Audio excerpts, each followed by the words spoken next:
Hey everybody, I'm Brittany. Hey, I'm Talina. And we're the creators of Mathletics Box. Alright, so thanks so much for tuning in to our very first video. We have a lot in store for you, so make sure that you subscribe to our channel, okay? Please subscribe. The reason why you should subscribe is because today we're going to tell you a little bit about us. We know you're going to love it, and there's so much more Mathletics Box has to offer. So we're going to jump right in and start with our very first getting to know you activity, because that's what this episode is all about. Yay! Well, to get to know us first, we're going to do what we call the Rose and Thorn Activity. All right, and what this means is we're going to tell you a rose or a positive about teaching that we've experienced or that we're experiencing now. And then we'll also tell you a thorn or a challenge that we also experience as teachers. Yeah. Alrighty. So go first with our rose. Okay, so let's start with the positive side. All right. So for the rose, I feel like let's see, virtually I'm more connected. So I'm connected more with family members, friends online that I haven't seen or talked to in a while. I'm able to learn and catch up more with things that I wanted to this whole time, but probably didn't get the opportunity to because I wasn't teaching virtually. And so I'm getting to see more and learn more. So that's my rose. Okay. And to add to that, my rose is I'm very big on the village and all of us supporting our children, our students. And because we are forced to teach virtually and digitally, it really holds the parent responsible for that village and also as a teacher working with that parent to support the child. So it really forces you to create that village whether you want to or not, right? Because the child is really, we're all the child has, the teacher and the parent or whoever is helping them and supporting them at home. So being a virtual teacher really forces us to do that and support our children virtually. All right, so now you've had the positive. All right, let's talk about the not so positive, the challenges that we're having. So my challenge is just finding a balance. Finding a balance between when I'm teaching, time that I'm teaching, and the time that my students get to ask questions and work. I'm also finding a challenge between my personal life with turning off the computer. Okay, You're done with work. Don't do anything else with the computer. All right, so that's my thorn, trying to find that good happy medium. And my thorn also has to do with finding that balance. Specifically, teachers, we always feel like we have more to do, or we have to get this done, or we have to get our to-do list done.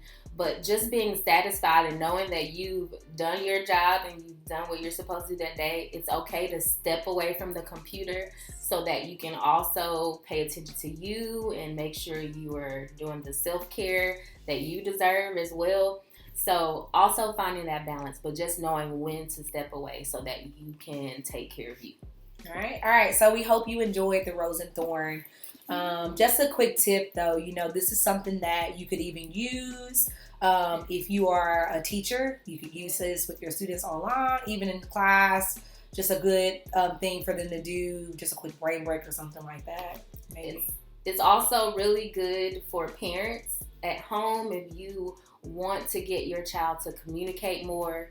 It's hard to just ask them, okay, what are some challenges? What are the positives? Sometimes coming up with creative ways to say, okay, well, what was a rose today?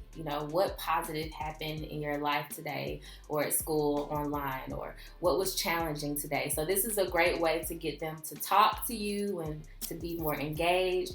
This could also work in any area, even relationships, right? You can also talk about the roses and the thorns in your relationships as well. Right. So hopefully you enjoyed that and got to learn a little bit about us. So we've told you something about us and we've also taught you something. All right. So we're moving on to the next. All right. Truth and a lie, which is something you can also use for different facets of your life. Mm-hmm. So you want to go first or I go first? You want to go first? I can go first. All right, go first. So Brittany's going to go first. So I'm going to tell you a truth and a lie, and you guys have to figure out at home which one's the truth and which one is the lie. Talina's going to try to figure this out. Let's see. Okay. I am allergic to chlorine, and I have 3 brothers and sisters. Okay, so which one do you think? It's a lie. It's a lie. You have how many siblings? I have 3 brothers and sisters. Three brothers and 3 sisters. Like 3 brothers and sisters. So I have total 2 sisters and 1 brother. Oh, okay. So okay, so right. I'm just trying to check the problem. I'm trying to see, All right, math teacher over here trying to decompose the number 3. So are there 6? 3? Are there 3? Is at least 1, right? So how many total?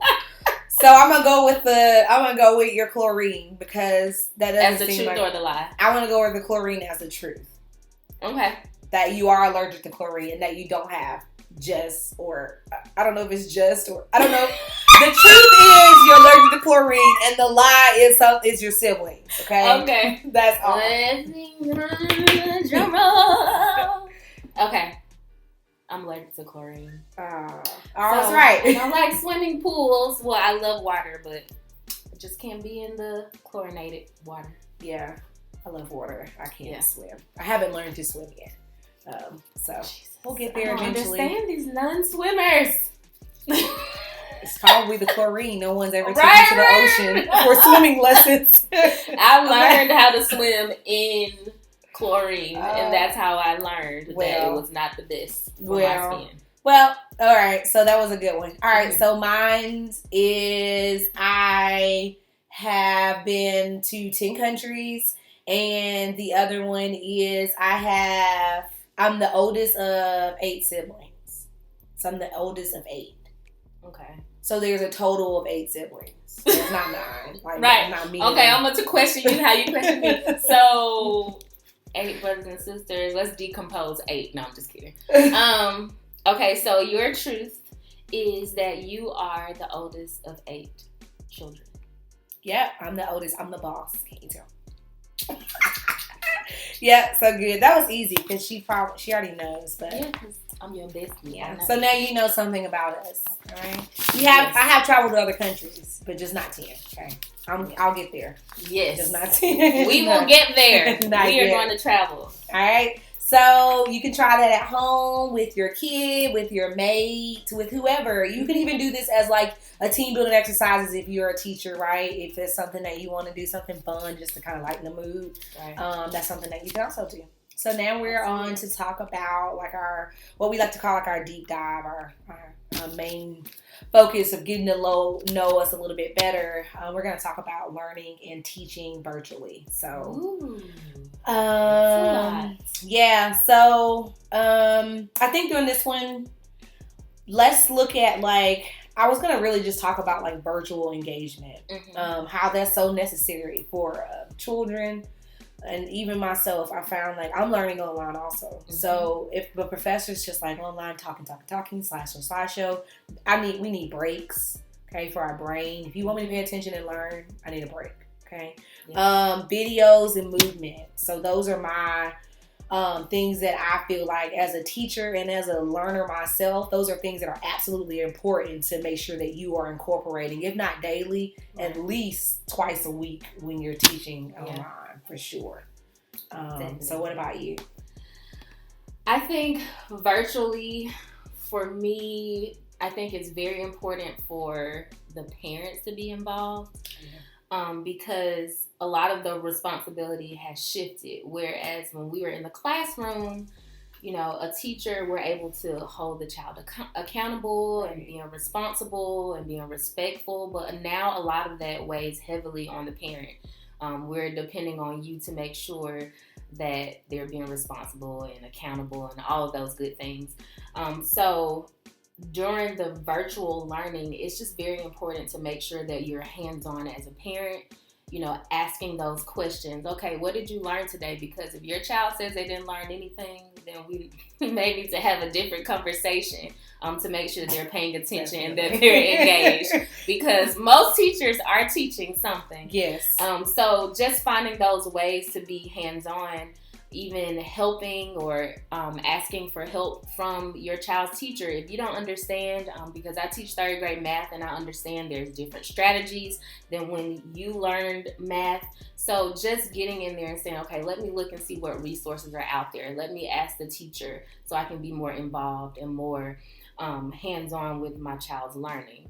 So I would just say my biggest tip is to make sure that you are definitely, as a parent, being supportive and engaged, because if your child sees that you're engaged and that you're involved, then that will help them to also encourage them to be involved and hands-on with their learning. Yeah, absolutely. Absolutely. So it does take a village, isn't that what you say? Yep, it takes a village. And right now we're relying on that village because the teachers and the students can't do it without the support from all others in the community. So that's Absolutely. A really important thing for us all to remember from this, from this moment forward. That's something that we need to keep in mind, even if we are returning to the classroom for some of us or not. Right? Yes. Oh, speaking of that makes me think about also one of my concerns right now is this teaching virtually and also teaching face-to-face at the same time. I would just say to encourage parents to still be involved. Even if your child is learning at home, if they're learning in the classroom, the biggest thing that COVID has taught us is that we are all we have, really. So it really is a village, like you say. Like, we really have to all do our part in order to make sure that our children are being supported and get the help that they need. But it's definitely a challenge. So don't think that it's not challenging to the teacher, because it is. Because it definitely is a challenge. Even preparing for both and thinking about what that looks like, that's very hard as well. So it would definitely help your teacher. And if your child's teacher, if you are helping at home with your child as well. Yeah, and like Brittany said, don't be afraid to ask. Mm-hmm. Like, we teach upper elementary math, 4th grade math, so we get it. So don't feel like, oh, I don't want to ask this ridiculous question, or I should know. Reach out, make sure you get the support you need, because the longer you wait, just the more complicated it could get. And really, we are wanting parents to reach out and figure out more ways to be supportive. So absolutely, make sure that you all write those notes and tidbits down, because those are things very important to remember from all parts. So wrapping that part up, we're going to end with our 3 favorites. We're going to tell you each what our favorite song is, what our favorite math book is, and also what our favorite hobby is at the moment, or just hobby in general. So take it away. Okay, so I'll start with my favorite song. So this is hard for me because I love music and I love to sing and all of that stuff, but I love old school R&B. One of my favorite songs is Free by Denise Williams, because it reminds me that I need to be free, and it's just a carefree song. It's a oldie but goodie, and it's a classic, so I love it. Yeah, it's so mellow. And it's like breezy. Like, you have to feel light when you hear it. Yes. So mine's a little bit. So my all-time favorite song, it like gets me motivated, especially during times right now, like when it just seems like everything is kind of like not in a good place. So, Kanye. All right. All falls down. And I like the chorus. I like the beat. I like the message. It just kind of gets me in my zone. And, it's just something that kind of just keeps me going. So that's my all-time favorite song. I don't know about right now. But, but all-time favorite, I'd have to go with Kanye. We love that Kanye. Yes. Yeah. Wherever you at, come back out. We waiting on you. We waiting. Right. Okay.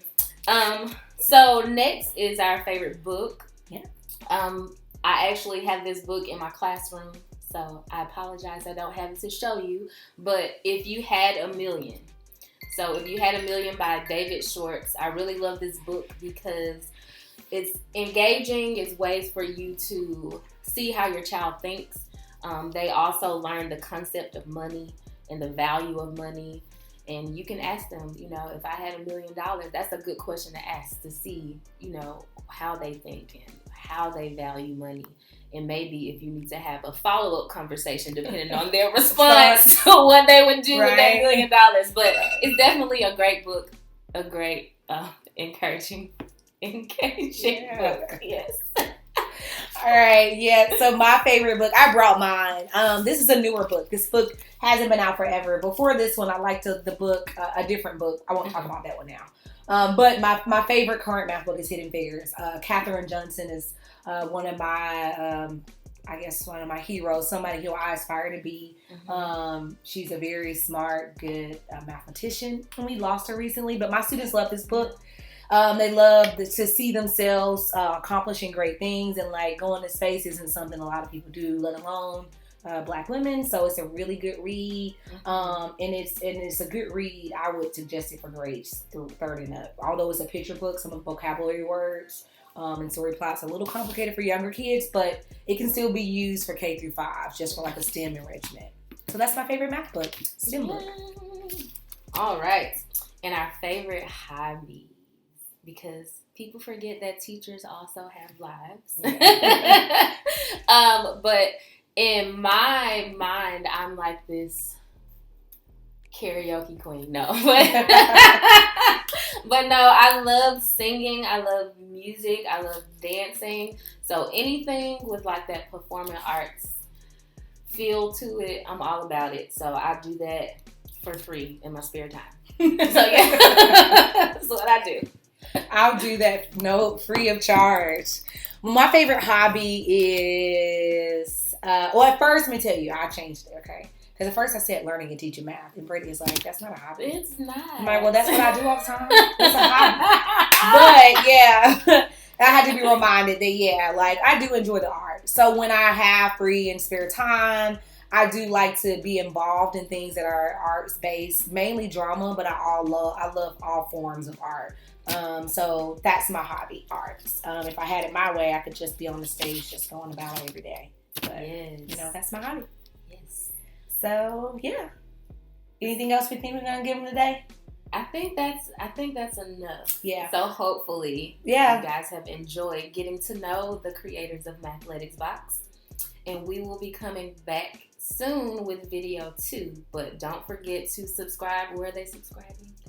Please subscribe. Yes. And our next video will be coming very soon. We're going to make sure that we try our best to roll out as much new content at least twice a month, just to kind of get you out there. So just make sure you're always looking at our subscribe. If you subscribe, you'll always get notifications. So please subscribe. There's more things coming. We'll be telling you what Mathletics Box is all about. You'll learn a little bit about more of us. And we'll catch you on the flip side. See you later. Peace.